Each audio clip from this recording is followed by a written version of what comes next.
ಯಾರಾದರೂ ಹೇಳಿ ಈ ಶಿಬಿರದ ಉದ್ದೇಶವನ್ನು ಯಾರಾದರೂ ಹೇಳಿ. ಒಬ್ಬರು ಫ್ಯಾಕಲ್ಟಿಯವರು ಹೇಳಿ, ಇನ್ನೊಬ್ಬರು ವಿದ್ಯಾರ್ಥಿಗಳು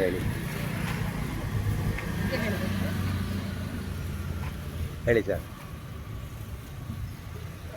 ನಾವು ಮಂಗಳೂರು ವಿಶ್ವವಿದ್ಯಾಲಯಕ್ಕೆ ಸಂಬಂಧಪಟ್ಟ ಸರ್ಕಾರಿ ಪ್ರಥಮ ದರ್ಜೆ ಕಾಲೇಜು ವಿಟ್ಲ ಬಂಟ್ವಾಳ ತಾಲೂಕಿನಿಂದ ಪ್ರಥಮ ವರ್ಷದ MSW ವಿದ್ಯಾರ್ಥಿಗಳಿಗೆ ಗ್ರಾಮೀಣ ಶಿಬಿರದ ಅಂಗವಾಗಿ ನಾವು ಡೀಡ್ ಸಂಸ್ಥೆಗೆ ಬಂದಿದ್ದೇವೆ. ಇಲ್ಲಿ ಆದಿವಾಸಿ ಜನ ಸಮುದಾಯದ ಅವರ ಒಂದು ಜೀವನ ಶೈಲಿಗಳು ಮತ್ತು ಅವರ ಸಂಸ್ಕೃತಿ ಮತ್ತು ಅವರಿಗೆ ಸಂಬಂಧಪಟ್ಟ ಎಲ್ಲ ವಿಚಾರಗಳನ್ನು ವಿದ್ಯಾರ್ಥಿಗಳಿಗೆ ಮನವರಿಕೆ ಮಾಡಿಸಿ ಅವರು ಉತ್ತಮ ರೀತಿಯಲ್ಲಿ ಯಾವ ಥರ ಮುಂದೆ ಕಾರ್ಯಗಳನ್ನು ಎಸಗಬಹುದು, ಸಮುದಾಯದಲ್ಲಿ ಕಾರ್ಯನಿರ್ವಹಿಸ್ಬೋದು ಅನ್ನೋದ್ರ ಬಗ್ಗೆ ಮನವರಿಕೆ ಮಾಡಲಿಕ್ಕೆ ಬೇಕಾಗಿ ಅವರಿಗೆ ಈ ಒಂದು ಶಿಬಿರವನ್ನು ನಾವು ಹಮ್ಮಿಕೊಂಡಿದ್ದೇವೆ. ಆ ಪ್ರಯುಕ್ತ ನಾವು ಇಂದು ಕೆಲವು ಆದಿವಾಸಿ ಸಮುದಾಯಗಳಿಗೆ, ಹಾಡಿಗಳಿಗೆ ಭೇಟಿ ನೀಡಲಿದ್ದೇವೆ ಮತ್ತು ಅಲ್ಲಿ ಕೆಲವೊಂದು ಮನೆಗಳಿಗೆ ಭೇಟಿ ನೀಡಿ ಅವರ ಅಭಿಪ್ರಾಯಗಳನ್ನು, ಅವರ ಅನಿಸಿಕೆಗಳನ್ನು,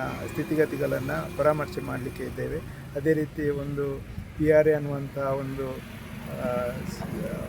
ಚಟುವಟಿಕೆಯನ್ನು ಸಹ ನೆರವೇರಿಸಿಕೊಡಲಿಕ್ಕೆ ಇದ್ದೇವೆ.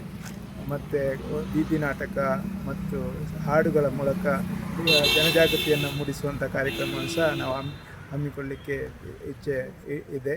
ಸೊ ಇವೆಲ್ಲ ಕಾರ್ಯಕ್ರಮಗಳನ್ನು ಈ ಒಂದು ಡೀಡ್ ಸಂಸ್ಥೆಯ ಮುಖ್ಯಸ್ಥರಾಗಿರುವಂಥ ಶ್ರೀಕಾಂತ್ ಸರ್ ಇವರ ಒಂದು ಮಾರ್ಗದರ್ಶನದಲ್ಲಿ ನಾವು ವಿದ್ಯಾರ್ಥಿಗಳಿಗೆ ಕೊಡಮಾಡಿಸುವುದಕ್ಕಾಗಿ ಈ ಒಂದು ಕೆಲಸದಲ್ಲಿ ನಿರತರಾಗಿದ್ದೇವೆ. Thank you sir. ಬೀದಿ ನಾಟಕ ಏನು ಮಾಡ್ತೀವಿ ಅಂತ ಯಾರು ಹೇಳ್ತೀರಿ?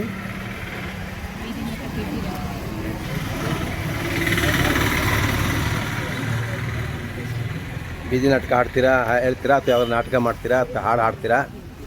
ಓಕೆ ಸರ್, ನಾವು ಸರ್ಕಾರಿ ಪ್ರಥಮ ದರ್ಜೆ ಕಾಲೇಜು ವಿಟ್ಲ ಇಲ್ಲಿನ ಫಸ್ಟ್ MSW ಸ್ಟೂಡೆಂಟ್ಸ್.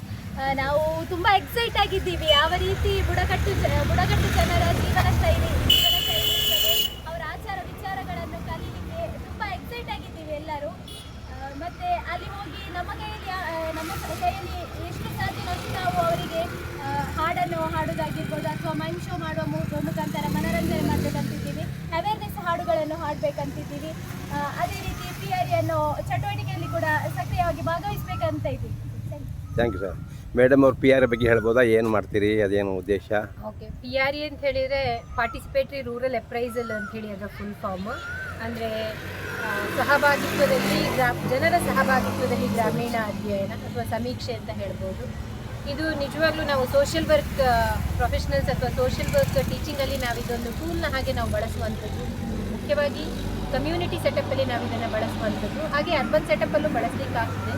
ಇವತ್ತು ನಾವು ನಮ್ಮ ಹಾಡಿಗೆ ಹೋಗಿ, ಅಂದರೆ ಬುಡಕಟ್ಟು ಹಾಡಿಗೆ ಹೋಗಿ ಅಲ್ಲಿ ಜನರು ವಾಸಿಸುವಂಥ ಪರಿಸರ ಏನಿದೆ ಅದನ್ನು ನಾವು PRA ಮೂಲಕ ಅವರ ಸಹಭಾಗಿತ್ವದಲ್ಲಿ ನಾವು ತಿಳ್ಕೊಳ್ಳುವಂಥ ಪ್ರಯತ್ನ ಮಾಡ್ತಾ ಇದ್ದೇವೆ. ಇದರ ಮೂಲ ಉದ್ದೇಶ ಅಂತ ಹೇಳಿದರೆ ಅಲ್ಲಿರುವಂತಹ ಸಮಸ್ಯೆ ಅಥವಾ ಅಲ್ಲಿರುವಂಥ ಸ್ಥಿತಿಗತಿಗಳನ್ನು ಅವರ ಸಹಭಾಗಿತ್ವದಲ್ಲೇ ಅವರಿಗೆ ಮನವರಿಕೆ ಮಾಡಿ ಅದನ್ನು ಅಲ್ಲಿ ಇರುವಂತಹ ರಿಸೋರ್ಸಸ್ ಅಂದರೆ ಸಂಪನ್ಮೂಲಗಳ ಒಂದಿಗೆ ಯಾವ ರೀತಿ ಅವರ ಸಮಸ್ಯೆಗಳನ್ನಾಗಿರ್ಬೋದು ಅಥವಾ ಸ್ಥಿತಿಗತಿಗಳನ್ನು ನಾವು ಮೇಲ್ದರ್ಜೆಗೆ ತಲುಪಿಸುವಂತಹ ಒಂದು ಟೂಲ್ ಇದು.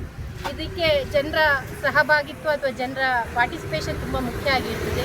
ಇವತ್ತು ನಾವು ಅಲ್ಲಿಗೆ ಹೋದಾಗ ಜನರು ಪೂರ್ಣ ಪ್ರಮಾಣದಲ್ಲಿ ಅವರ ಪಾರ್ಟಿಸಿಪೇಷನ್ ಒಟ್ಟಿಗೆ ನಾವು ಇದನ್ನು ಮಾಡುವಂಥ ಒಂದು ಆಲೋಚನೆ ಅದನ್ನು ನಮ್ಮ MSW ಸ್ಟೂಡೆಂಟ್ಸೇ ಮಾಡ್ತಾರೆ. ನಾವು ಜಸ್ಟ್ ಅವರಿಗೆ ಒಂದಲ್ಲಿ ಫೆಸಿಲಿಟೇಟ್ ಮಾಡಲಿಕ್ಕೆ ನಾವು ಟೀಚರ್ಸಲ್ಲಿ ಇರ್ತೇವೆ. ಮತ್ತು PRA ಆದ ನಂತರ ಅದರ ರಿಸಲ್ಟನ್ನು ನಾವು ಮತ್ತೆ ಹೇಳ್ತೀವಿ. Thank you madam, thank you. ಮಕ್ಕಳಿಗೆಲ್ಲ ಸ್ವಾಗತ. ಇವತ್ತು ನಾವೀಗ ನೇರಳಕುಪ್ಪೆ ಹಾಡಿಗೆ ಹೋಗ್ತೀವಿ. ಅಲ್ಲಿ ಅವರ ಸಮುದಾಯವನ್ನು ಭೇಟಿ ಮಾಡಿ ಅವರ ಕಾಡನ್ನು ಕೂಡ ನೋಡಿ ಅವರೊಟ್ಟಿಗೆ ಸಂವಾದ ಮಾಡಿ, ಅವ್ರ ಮಕ್ಕಳು ಈಗ ಶಾಲೆ ರಜೆ ಇರುತ್ತೆ, ಮಕ್ಕಳುಗಳೆಲ್ಲ ಸಿಗ್ತಾರೆ, ಮಕ್ಕಳಿಗೊಟ್ಟಿಗೆ ಮಾತಾಡಿ ಸಾಧ್ಯ ಅವ್ರಿಗೂ ಒಂದು ಚಾಕ್ಲೇಟೋ ಒಂದು ಬಿಸ್ಕೆಟ್ ಕೊಡಿ, ಭೇಟಿಯಾಗಿ ನಿಮ್ಮ ಪರಿಚಯ ಮಾಡ್ಕೊಳ್ಳಿ. ನಿಮ್ಮ ಏನು ಓದೋ ಅಭಿಲಾಷೆ ಹೆಂಗೆ ಬಂತು ಅನ್ನೋದನ್ನು ಅವರು ಕೂಡ ತಿಳಿಸಿ. ಅವರು ನಿಮ್ಮ ಥರನೇ ಯಾರು ಮುಂದೆ MSW ಓದೋಕ್ಕೆ, BSW ಓದ್ಕೊಂಡು MSW ಓದೋಕ್ಕೆ ಅಥವಾ BSc ಮಾಡ್ಕೊಂಡು MSW ಮಾಡೋಕ್ಕೆ ಬರಲಿ. ಸೊ ಮಕ್ಕಳನ್ನ ಮೋಟಿವೇಟ್ ಮಾಡಿ ಅಂತ ಹೇಳ್ತಾ ತಮಗೆ ಸ್ವಾಗತ.